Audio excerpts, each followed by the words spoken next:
बोले वृंदावन बिहारी लाल की जय। बोले गोविंद भगवान की जय। सभी भाई बहनों को, माताओं बहनों को मेरा प्यार भरा राधे राधे। मैं एक छोटा सा प्रसंग सुनाने जा रही हूँ, जीवन का जो अखंड सत्य है। कभी भी आप दर्शन करने जाएं तो सांसारिक बातें नहीं, और आप जिस भाव में गए हैं भगवान उसी भाव में आपको मिलेंगे, उसी भाव में आपको दिखेंगे। कुछ भाई बंधु माता बहने मान लीजिए, हालांकि सभी जाते हैं। गंगा का पर्व है, दशहरा है, मौनी अमावस्या है और पूर्णिमा है, और गंगा माँ में स्नान करने के लिए जाते हैं। मैंने देखा है। हालांकि देखिए, दशहरा पड़ा था और अपार भीड़ गंगा माँ पर थी। इतनी भीड़ थी गंगा माँ पर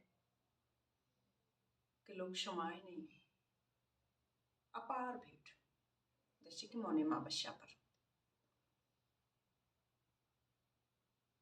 एक दिन भगवान भोलेनाथ नेत्र खोलकर देख रहे थे। बोले देवी, मंद मंद मुस्कुराए, बोले देवी कहो तो मैं इन कलयुग के प्राणियों की परीक्षा लेके आऊं।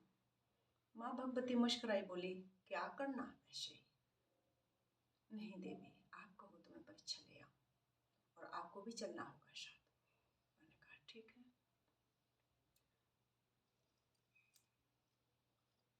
जो जेठ में जो दशहरा पड़ता है उसमें सभी माता बहनें भाई बंधु सभी स्नान करने के लिए जा रहे थे।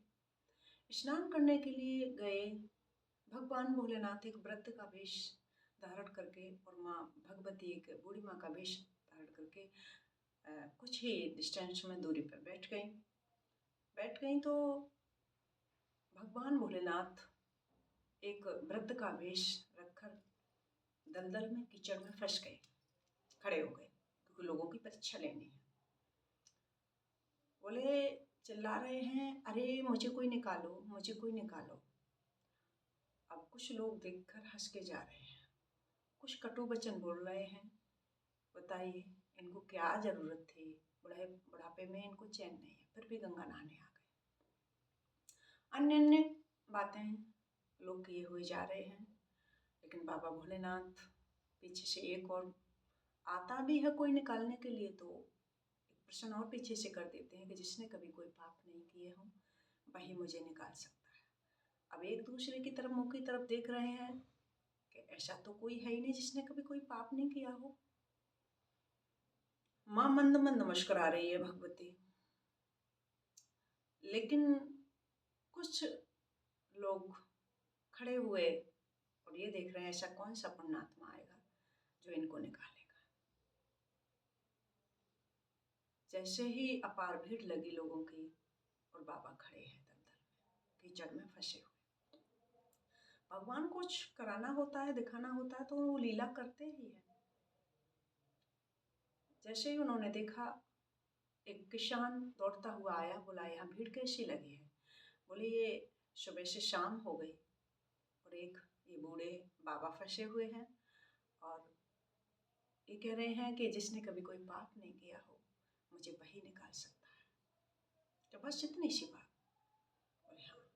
किसान दौड़ता हुआ गया, गंगा माँ में डुबकी लगाई, और डुबकी लगाने के बाद मौन अवस्था में वो निकल के आ गया बाबा भोलेनाथ के पास, और हाथ बढ़ाया, बाबा निकल आए, मुस्कुराए। बोले ये जो भीड़ अपार लगी है ना, ये सब दिखावा है, असली गंगा तो इसने नहाई है, क्योंकि पाप इसने भी किए। लेकिन गंगा माँ स्नान करने के बाद और मेरे पास तक कोई पाप नहीं हुआ, तो इसलिए असली गंगा इसने नहाई है। मेरे प्यारे, मैं देखती हूँ जाके बड़ा कष्ट होता है, दुख होता है। गंगा माँ में कपड़े लोग धो रहे हैं, कुल्ला कर रहे हैं, ऐसे कूदते हैं। कभी भी माँ है ना, वो माँ की गोदी में आप इस तरह का आप वो पत्थर करते हैं, मुझे तो पत्थर ही लगता है। तो मेरी हाथ जोड़ के निवेदन है, ऐसा न करें, क्योंकि वो माँ गंगा है, वो साक्षात दिख रही है और इससे बड़ा दर्शन तुम्हें क्या होगा। मेरे प्यारे, अच्छे बनो, अच्छे चलो, सदमार्ग पर चलो। बोले वृंदावन बिहारी लाल की जय।